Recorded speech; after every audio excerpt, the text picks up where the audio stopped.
I was afraid to show my ignorance, so I didn't ask.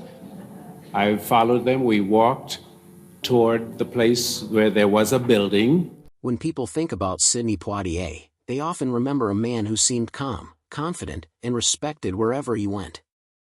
On screen, he carried himself with dignity.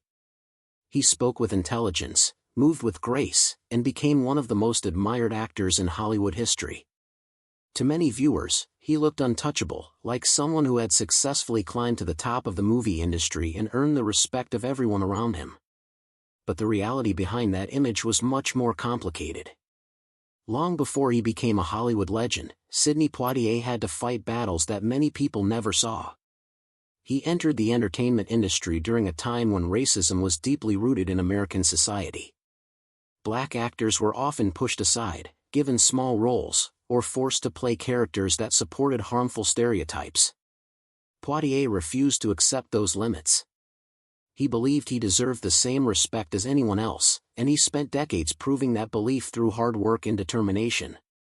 His journey was not simply about becoming famous. It was about surviving in an industry that often treated black performers unfairly. Throughout his life, Poitier spoke openly about the racism he faced and the pressure he felt as one of the first black leading men in Hollywood. While some people expected him to remain silent, he continued to share the truth about the challenges that existed behind the scenes. His story is not only about success but also about courage, sacrifice, and the fight to be treated as a human being in a world that often tried to deny him that basic right.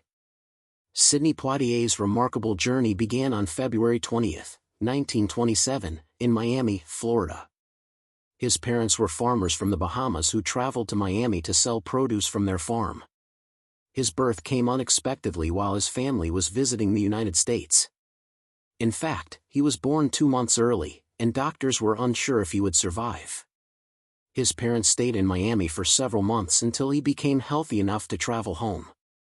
Although his birth made him an American citizen, most of his childhood was spent in the Bahamas. Growing up on Cat Island, Poitier lived a simple life. There was no electricity, no modern conveniences, and very little money. Yet his parents taught him lessons that would stay with him forever. They taught him about dignity, self-respect, and personal responsibility.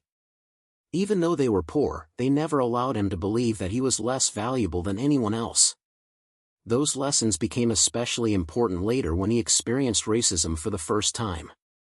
As a young boy in the Bahamas, Poitier had not been exposed to the harsh racial rules that existed in many parts of America. His world changed dramatically when he moved to Florida as a teenager. Suddenly, he found himself living in a society where black people were treated differently simply because of the color of their skin. He could not sit wherever he wanted on a bus. He could not enter certain businesses freely. He could not enjoy the same freedoms that white people took for granted. These experiences shocked him deeply because they directly conflicted with everything his parents had taught him. Instead of accepting those rules, Poitier developed a determination to challenge them. He refused to believe that anyone had the right to define his worth. That mindset would later become one of the most important forces behind his success. At the age of 16, Poitier moved to New York City with little money and even fewer opportunities. Life was difficult from the beginning. He worked as a dishwasher to support himself while searching for a way into acting. At first, the dream seemed impossible. His education had been limited, and he struggled with reading. He also spoke with a strong Bahamian accent that many people found difficult to understand. When he auditioned for the American Negro Theater, the experience was humiliating. He could barely read the script, and the judges quickly rejected him. Many people would have given up after such a painful setback, but Poitier refused to quit. Determined to improve himself, he spent countless hours learning to read more fluently. An older waiter helped him practice by reading newspapers aloud and correcting his mistakes. Day after day, Poitier worked to strengthen his skills.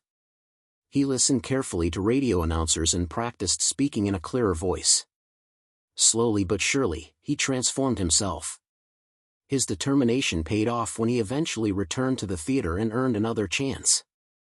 This time, he succeeded. His early struggles taught him an important lesson that remained with him throughout his life. Success was not something that appeared overnight. It was built through persistence, discipline, and the willingness to keep moving forward even after failure. Those qualities helped him survive the difficult years ahead as he tried to establish himself in an industry that rarely welcomed black actors into leading roles. By the early 1950s, Poitier began attracting attention in Hollywood. His breakthrough came with the film No Way Out, where he played a young doctor facing racism from a white patient.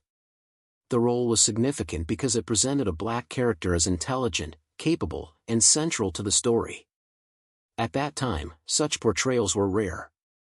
Hollywood often limited black performers to servants, laborers, or comic side characters. Poitier wanted something different.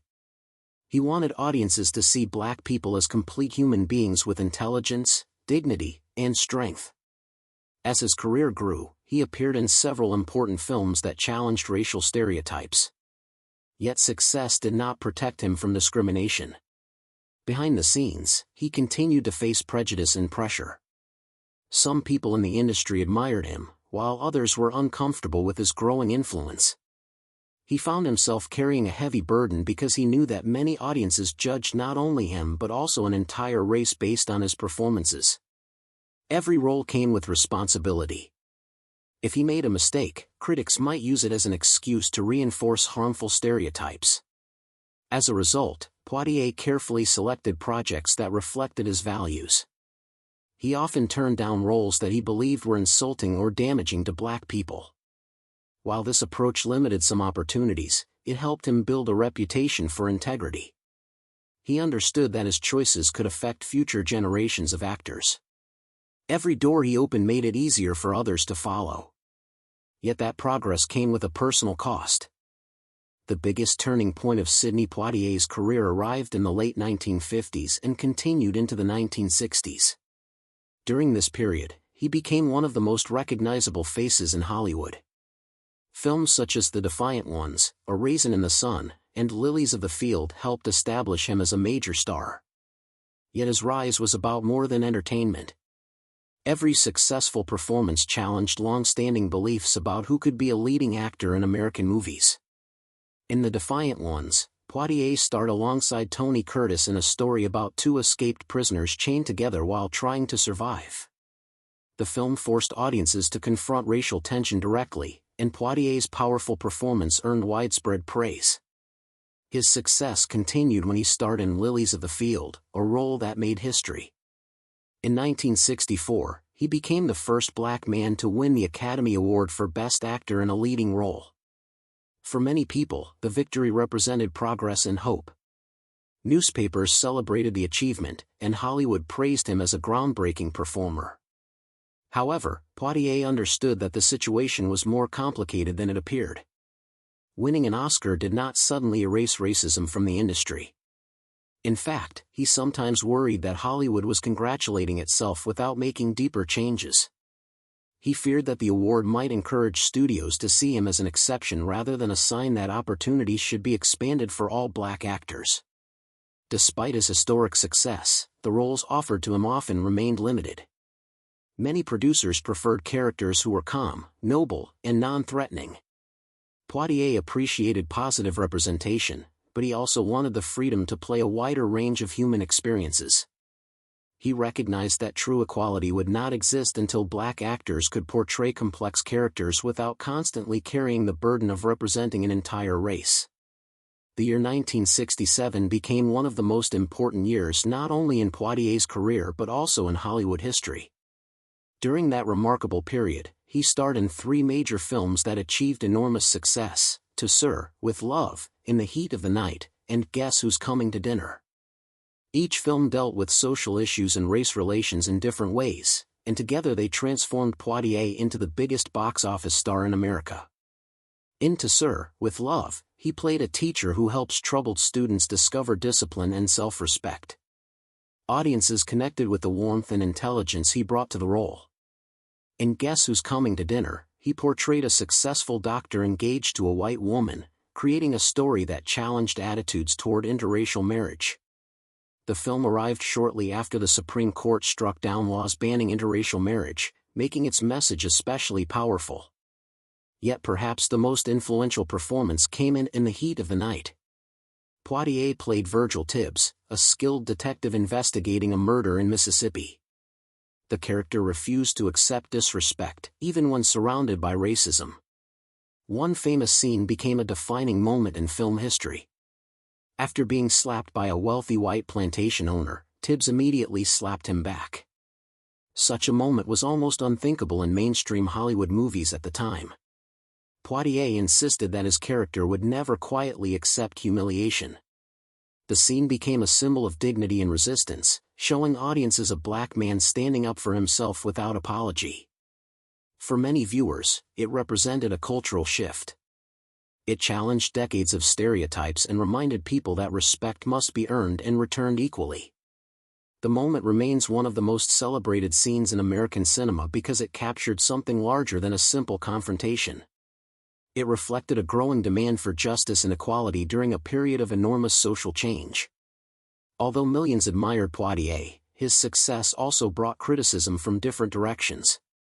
Some civil rights activists and commentators argued that his screen characters were too perfect. They believed Hollywood preferred him because he appeared safe and non-threatening to white audiences. His characters were often educated, polite, and morally strong. Critics claim that these portrayals avoided the anger and frustration many black Americans felt during the civil rights era.